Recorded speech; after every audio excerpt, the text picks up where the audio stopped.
자, 두산 에너빌리티 주주분들 반갑습니다. 박 선생입니다. 자, 두산 에너빌리티 3월 30일인데 오늘 정말 창을 열기가 얼마나 두렵고 괴로우셨을지 알고 있습니다. 불과 며칠 전까지만 해도 11만 2,100원이라는 신고가를 보면서 드디어 원전 르네상스가 왔다. 이번엔 진짜 20만 원까지도 가능하겠다라는 기대감이 좀 만들어졌을 텐데, 하지만 여러분들 앞에 찍힌 숫자는 정말 잔인하게도 고점 대비 마이너스 15%라는 잔인한 파란색 낙인이 찍혔습니다. 그러면서 지금 94,100원대를 좀 찍히고 있는데, 속으로는 아마 이런 계산을 하실 거예요. 이거 체코 원전 수준만 되면 진짜 대박인데 국가 대항전에서 우리가 좀 밀리겠어? 그러면서 지금은 우리가 개미 털기 구간이니까 더 사야 되는 거 아니냐 라는 생각을 하실 텐데, 여러분들 냉정하게 말씀을 드릴게요. 지금은 우리가 희망이라는 이런 회로를 돌리는 동안, 피 같은 돈을 추가 매수하는 동안 누군가는 1,400만 주 이런 거대한 칼을 여러분은 등 뒤에 갈고 있습니다. 오늘 발생한 이 무자비한 하락이 단순한 조정인지 아니면 재료 소멸을 가장한 세력의 대탈출인지, 그런 것들을 오늘 좀 말씀을 드리도록 할 테니까, 자, 여러분들 다양한 의견들을 댓글로 좀 달아주시고요. 좋아요 그리고 구독 한 번씩 부탁드리면서 오늘 영상 본격적으로 시작하겠습니다. 자, 우리가 가장 중요한 날 바로 3월 23일을 좀 보셔야 될 것 같아요. 자, 고점을 찍고 그 다음 날이 3월 23인데 지금 운명의 장대 음봉이 떨어진 그날을 피가 거꾸로 솟는 심정으로 보셔야 된다는 겁니다. 자, 우리가 단순하게 차익 실현이라는 하기에는 주가가 무려 마이너스 9%라는 수직으로 내리꽂은 사리가 느껴지는 투매였습니다. 자, 왜 이런 일이 벌어졌을까요? 그 힌트가요, 바로 3월 24일 날 공시가 있었죠. 현재 차트가 마주한 절벽 끝에 숨어 있습니다. 자, 많은 분들이 체코 원전 이 수주 계약을 따놓은 당상이라 라고 믿고 있었지만, 회사는 조회 공시 답변을 통해서 최종 협상 준비 중이다, 아직 확정되지는 않았다라고 차가운 찬물을 끼얹었습니다. 자, 이런 문장이 나가는 순간 정보의 최전선에 있는 외인들 기다렸다는 듯이 엑시트 버튼을 눌렀습니다. 그러면서 3월 20일 이 최고가를 달성 이후 오늘까지 외인들이 시장에 던진 물량만 하더라도 무려 430만 주가 되고 있습니다. 그들은 이미 재료의 유효기간이 끝났다라는 판정을 내렸다는 거죠. 그런데 더 소름 끼치는 데이터는 따로 있습니다. 바로 1460만 주를 돌파한 대차 잔고를 좀 보셔야 되는데, 지금 3월 24일부터 27일까지 주가가 무너지는 와중에도 계속적으로 체결이 140만 주나 증가했습니다. 자, 이게 무슨 의미인지 아십니까? 공매도 세력들이 지금 가격대도 비싸다라고 판단을 해서 92,650원이라는 최후의 지지선을 깨트리면서 여러분들의 항복 물량을 받아내려고 하고 있는 거대한 하방 포지션을 구축했다라는 뜻입니다. 자, 차트를 자세히 다시 보시면 지금 주가가 걸쳐있는 이 94,000원 구역, 여기에 무려 전체 매물의 20.9%라는 어마무시한 물량이 있습니다. 지난 3월 초 급등기에 올라탄 수많은 개인들의 평균 단가가 바로 이 지점에 뭉쳐 있다는 거죠. 자, 그러면서 여러분들 지금 신용잔고를 좀 보시면 잔고율 1.80%를 보시면서 안심하고 계시는 분들 계실 겁니다. 하지만 데이터는 반대라고 말씀을 드립니다. 수급을 보시면 3월 27일 이날 하루에만 던진 물량, 기관과 외인들이 125만 주의 물량을 던졌습니다. 수급의 주도권의 세력이 개인으로 넘어가는 순간 그 종목의 지지력은 종이장처럼 얇아질 수밖에 없죠. 세력은 이 상황을 비웃으면서 공매도 폭탄을 터뜨리면서 지금 이 60일선 여기까지 94,000원대까지 처참하게 짓밟아 버렸습니다. 심지어 지금 재무제표를 보면 더 가혹할 수밖에 없는 게, 지금 PER 540배를 기록하고 있죠. 이 숫자가 지금 정상적으로 보이십니까? 이미 주가에는 10년치라는 원전 수주의 기대감이 선반영되어 있습니다. 이익 체력이 따라주지 않는 상황이라면 기대감이 조금이라도 깎여버리면 주가는 중력의 법칙에 따라 추락할 수밖에 없다고요. 그래서 지금 이 94,000원대 여기가 바닥일까? 데이터는 그렇게 말하지 않고 있습니다. 오늘 오전에 9만원대까지 깨버리면 여러분들의 멘탈 완전히 붕괴될 수밖에 없습니다. 반대로 우리가 지금이라도 던져야 되나 싶어서 공포에 질려 그 손절 버튼 누르게 되면 어떻게 돼요? 최대 매물대 하단에서 외인들이 조용히 쇼커버링을 시작하면서 꼬리를 달며 여러분들의 바닥에서 내 소중한 물량을 가로챈다는 거죠. 결국 지금은 여러분들께 필요한 건 막연한 기도 따위가 아니라는 겁니다. 오늘 장 막판까지요.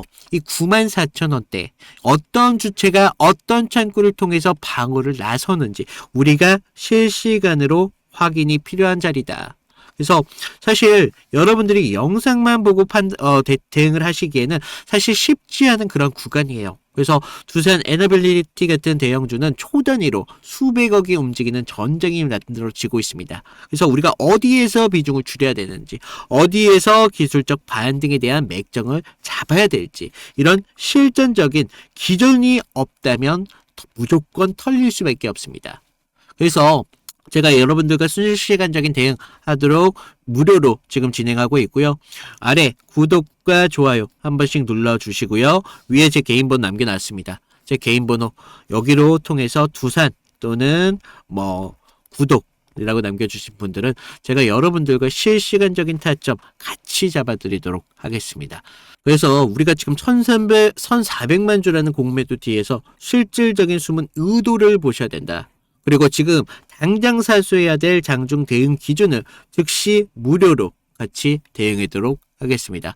그리고 우리가 이 두산 에너빌리티 단순하게 SMR 정도로만 알고 계시는 분도 많이 계시죠. 그래서 기업에 대한 가치에 대해서 말씀을 드리기 전에 우리가 그동안 어떤 식으로 다른 종목을 통해서 타점을 잡아왔고 이탈이 나왔을 때 어디에서 대응을 해왔는지 이런 것들을 좀 보여드리면요. 자, 제가 저번 시간에 좀 잡아드렸던 종목 3개를 좀 보여드리면서 제가 어떤 식으로 좀 타점을 잡았는지 좀 말씀을 드려볼 건데 여러분들 좀 이평선이 다들 중요한 건 알고 계시죠? 근데 우리가 장기와 또 단기선이 좀 성격이 좀 다르고 그리고 수급의 질도 굉장히 중요합니다. 그래서 수급의 주체가 좀 누구면서 실제로 얼마만큼의 거래량을 통해서 좀 들어오는지 그러면서 그날 어떤 명분에 대한 이슈가 있으면서 좀 들어오는지 이런 흐름들을 좀 보셔야 되는데 자 먼저 우리 기술 같은 경우를 좀 보시면 자 우리 기술인데 제가 먼저 이날 보내드렸던 문제를 좀 보여드리면요. 2월 11일 수요일이었습니다. 제가 우리 기술 9,200원 이하에서 매수를 하셔라. 그래서 MS, 구글, SMR 도입이 가시화되면서 국내 독보적 제어 시스템이 부각되고 있습니다. 그래서 이평선 무시하시고 거래량을 좀 봐라 라고 말씀을 드렸습니다. 그래서 목표가 16,000원대까지 좀 잡아드렸는데 자 보시면 우리가 2월 11일 날이 이날이었습니다. 수요일. 시가 9,420원에 시작했는데 제가 이날 좀 잡아드렸죠. 그래서 목표가 16,000원대까지 좀 잡으셔라 라고 말씀을 드렸는데 왜 제가 이 타이밍에 좀 공격적으로 좀 잡아드렸는지 좀 말씀을 드리면 자 당시 시장에서는 좀 이 원전이라는 섹터가 좀 매몰되어 있었는데 본질은 결과적으로 AI 데이터 센터에 대한 폭발적인 전력 수요이었습니다. 그래서 글로벌 지금 빅테크들이 좀 SMR의 사활을 걸고 있었기 때문에 뉴스가 터지는 걸 보고 야 이거 무조건 가는 거다라고 생각을 했다는 거죠. 그래서 차트를 좀 보시면 전에 상승을 좀 만들어 놓고 계속 눌림을 받았잖아요. 그러다가 단기선들이 꼬여가면서 지금 흐름들이 좀 이런 단기적인 눌림만 좀 나오고 있었다라는 걸 좀 볼 수가 있죠.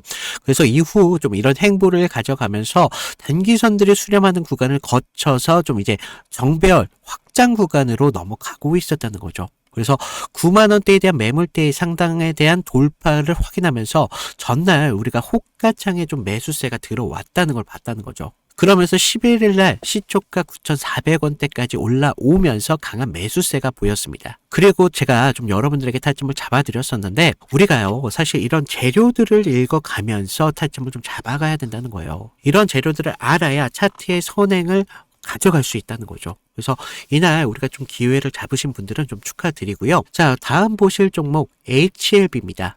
자, HLB인데 먼저 제가 보내드렸던 문자를 좀 보시면 이 종목 같은 경우는요 사실 우리가 큰 기회, 큰 기대값도 중요하지만 대응이라는 게 더 필요했던 종목이라는 거예요. 그래서 제가 긴급이라고 좀 이따 문자를 발송을 드렸는데 자, 우리가 좀 HLB 68,000원의 전량을 매도하셔라.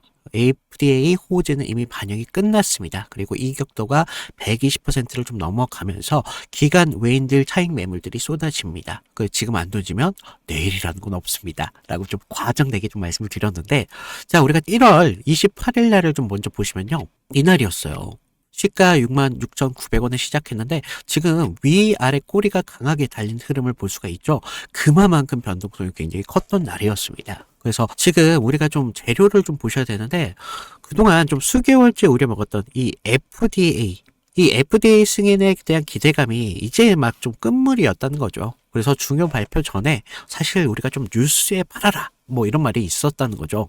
그래서 이 종목이 정확한 그런 예가 좀 되었습니다. 그래서 주가가 21선과 지금 너무 멀어지는 이격 과열에 대한 임계점이 나왔다는 거죠. 고무줄도 사실 너무 이렇게 당기다 보면 끊어지잖아요. 그래서 지금 보시면 좀 과열권에 좀 들어온 걸 좀 보실 수가 있는데 사실 이격이 벌어졌다고 해서 무조건적인 맹신을 좀 하시면 안 되지만 충분히 우리가 좀 이런 부분들을 참고할 자료는 되었다는 겁니다. 그래서 재료가 식으면서 이격이 벌어지고 있다. 그러면서 이제 뉴스가 이미 발표되고 있었기 때문에 FDA 끝물이었다. 뭐 이런 것까지 확인하면서 우리가 이런 흐름들을 볼 수가 있었다는 거죠. 그리고 또 전날 보시면 그렇게 거래량이 강하지 않았어요. 이런 흐름들이 좀 이런 것들의 한 역할을 했다는 거죠. 자, 그러면서 우리가 28일 날을 그때는요, 호가에서도 계속적인 매수세는 분명히 들어왔어요. 하지만 의도적으로 개인들의 매수세를 부르는 것으로 좀 저는 봤습니다. 그래서 리스크 관리가 사실 굉장히 필요했던 그런 자리였습니다. 그래서 제 예상대로 좀 그때는 맞았지만 그날 이후 주가가 좀 꺾이면서 좀 우리가 좀 계좌를 좀 방어할 수 있었다. 항상 좀 그런 말이 있죠. 환호할 때 우리 재료에 대한 유통기한을 좀 확인을 하셔라 라고 말씀을 드렸습니다. 좀 우리가 계좌를 좀 방어했던 중요한 종목이 되었었는데 마지막 다른 종목 필옵틱스입니다.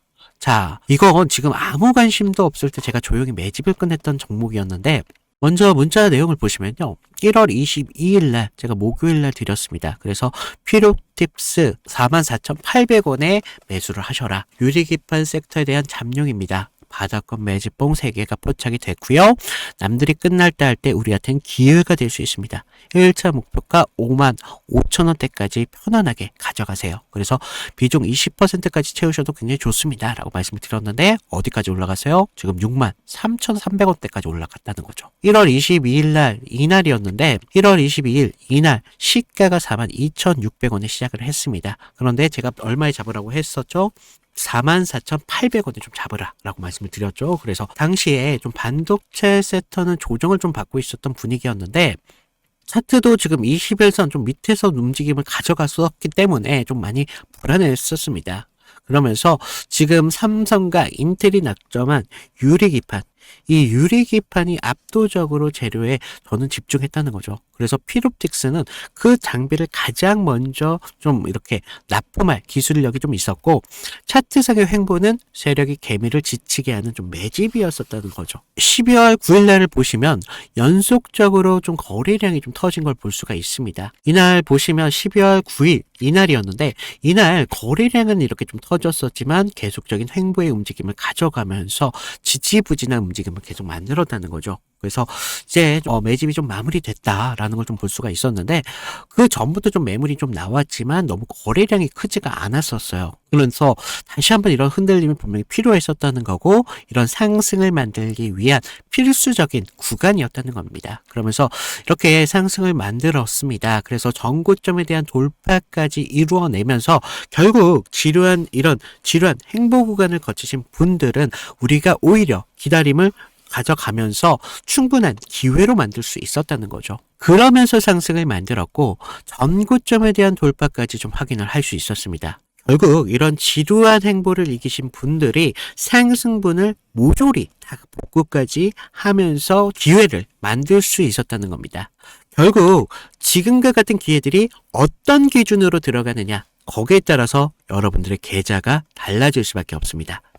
주식은요, 항상 제로섬이기 때문에 누구 하나가 좀 기회를 만들면 누구는 손실이 만들어질 수밖에 없다는 거죠. 따라서 주가를 움직이는 주체에 대해서 완벽하게 알고 있어야 된다는 겁니다. 그러면서 차트의 기본적인 기술적 분석과 함께 추가적으로 어떤 재료가 붙으면서 상승에 대한 명분을 만들어 가는지, 이런 것들을 알아야 되기 때문에 제가 좀 말씀을 드렸습니다. 자, 그래서 제가 지금 같이 좀 이런 타점 필요하신 분들은 제가 아까도 말씀드렸죠. 무료로 드리고 있는 만큼 아래 구독과 좋아요 한 번씩 눌러주시고요. 위에 있는 제 개인 번호 010-2472-6550으로 구독, 인증 정도만 부탁을 드리고 있습니다. 그래서 좀 여러분들 지금과 같은 기회에 좀 기회를 잘 살려서 계좌를 키우는데 좀 확실한 기회로 만드셨으면 좋겠습니다. 자, 우리가 두산 에너빌리티 이 종목을 단순하게 폭락으로만 봐서는 안 된다 말씀을 드립니다. 진짜 이유는 에너지 파동에 대한 이동이다라고 말씀을 드릴 수가 있는데, 시장은 지금 체코 수주로만 매몰되어 있다고 볼 수가 있습니다. 하지만 지금 우리가 봐야 되는 건 SMR 그리고 가스터빈 이거라는 거죠. 그러면서 지금 PER 아까 말씀드렸다시피 540배 정도 되고 있는데 숫자는 지금 굉장히 무겁습니다. 하지만 단순한 거품이 아니라 대한민국 에너지 산업의 30년 먹거리를 미리 계산기에 넣었기 때문에 발생한 괴리이다라고 말씀을 드리는데, 그러면서 시장이 오늘 이렇게 가혹하게 때리고 있는 건 기대가 컸던 만큼 실망에 대한 매물이 쏟아져 나오는 자연스러운 정화 과정이다라고 좀 보실 수가 있어요. 그래서 중요한 건 이 하락의 끝에 기업의 본질 가치가 훼손되었는가라는 것을 보는 겁니다. 자, 체코 원전 수주가 실패했습니까? 아니라는 거죠. 단지 협상 중에 있다는 것을 아셔야 되는 거죠. 그래서 오늘 이 음봉들이 계속적으로 나오고 있지만 공매도 세력들의 축제인지 아니면 진짜 주인이 다시 물량을 매집하기 위해서 잔인한 세탁기를 돌리고 있다는 건지 우리는 끝까지 보셔야 된다는 겁니다. 그래서 두산 에너빌리티 이제 뉴스의 영역을 지나 재무와 수급 이런 냉정한 심판대로 들어왔습니다. 그래서 뉴스의 완성이 아니라 오직 숫자에 대한 진실을 통해 날카롭게 읽어내야 된다는 거예요. 그래서 여러분들 제발 뉴스에 단순하게 속지 말아라. 대차폭증이라는 현실과 수급의 배심만 믿으시면서 이런 지독한 변동성을 살아남아야 진정한 승자가 될 수 있습니다. 그래서 그 길 제가 끝까지 함께 하도록 하겠습니다. 그래서 안내 못 받으신 분들 위해서 다시 한번 말씀드리면 아래 구독, 좋아요 눌러주시고 위에 제 개인 번호로 두산 또는 구독 남겨주시는 분들 저와 같이 실시간적인 대응하도록 하겠습니다. 이상 박 선생이었습니다. 감사합니다.